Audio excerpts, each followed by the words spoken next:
Halo guys, balik lagi di channel Leviate Movie. Kali ini gue akan merangkum alur cerita film yang berjudul Texas Chainsaw 3D yang dirilis tahun 2013. Film ini bercerita tentang seorang wanita yang mendapat warisan rumah mewah di Texas, tetapi rumah tersebut menyimpan banyak rahasia. Daripada penasaran, langsung saja kita masuk ke dalam filmnya.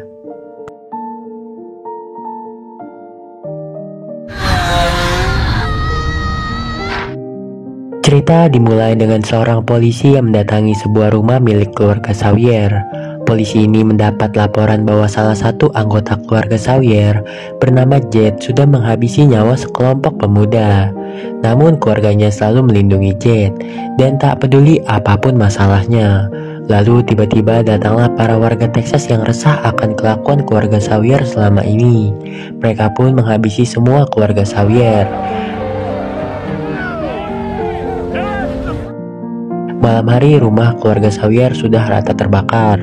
Para warga pun terus memeriksa sisa-sisa kebakaran itu. Lalu seorang pria menemukan seorang wanita dengan bayinya. Pria itu mengambil bayinya dan menghabisi wanita tersebut. Pria itu memberikan bayi tersebut kepada istrinya.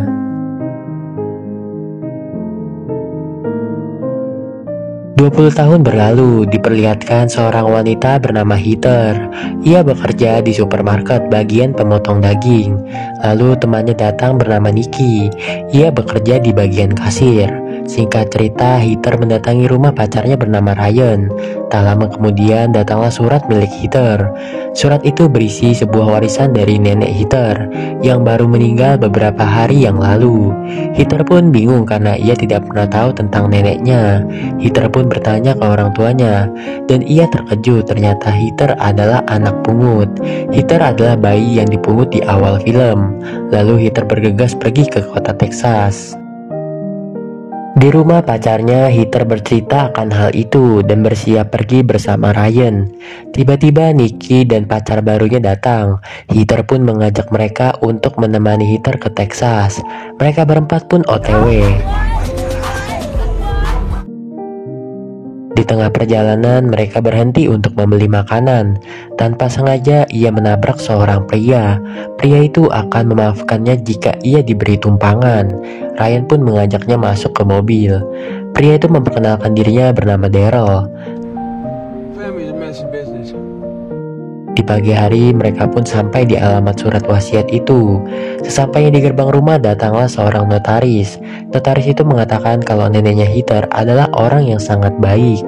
Lalu notaris itu memberikan sebuah berkas kekayaan nenek Heather dan kunci rumah mewahnya. Setelah itu, notaris memberikan surat yang wajib Heather baca.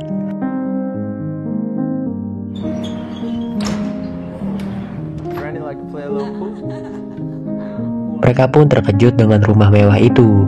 Lalu Heather penasaran dengan kuburan yang ia lihat, tempat semua keluarga Sawyer dimakamkan.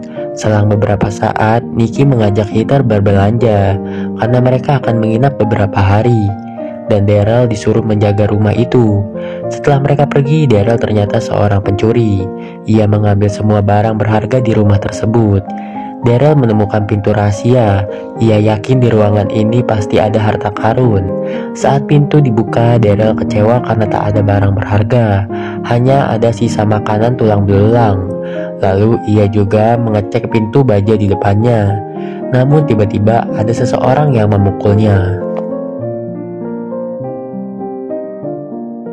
Saat berbelanja, Heather bertemu dengan wali kota itu, yang ternyata adalah preman yang dulu membantai keluarga Sawyer. Sesampainya di rumah, Heather melihat semua berantakan dan perabotan makan hilang semua. Mereka menebak bahwa Daryl seorang pencuri.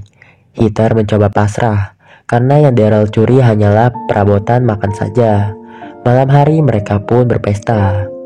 Heather melihat foto keluarganya dan menemukan semua keluarganya memakai kalung berhuruf S. Di dapur, Kevin sedang memasak. Ia melihat pintu yang belum mereka jelajahi. Kevin masuk ke ruangan itu dan menemukan tas milik Daryl. Namun tiba-tiba ia dikejar seorang pria dan tertangkap. Kembali ke Heather. Ia sedang berada di kamar neneknya. Ia terkejut melihat mayat nenek-nenek duduk di kursi. Heather berlari ke dapur dan menemukan sosok psikopat yang sedang memasak jari milik korbannya. Ia adalah Jet, penghuni rumah ini. Singkat cerita, Heather tersadar dari pingsannya. Saat membuka mata, ia melihat Jet sedang menghabisi korbannya dengan gergaji mesin. Heather pun berusaha kabur dan melihat kuburan yang terbuka. Ia pun bersembunyi di peti mati. Ryan yang mendengar kekacauan di kuburan pun langsung memanggil sosok psikopat itu. Jet langsung mengejar mereka. Nikki menembak orang yang tak diketahuinya itu. Tak lama mobil muncul di hadapan mereka. Dan film pun berakhir.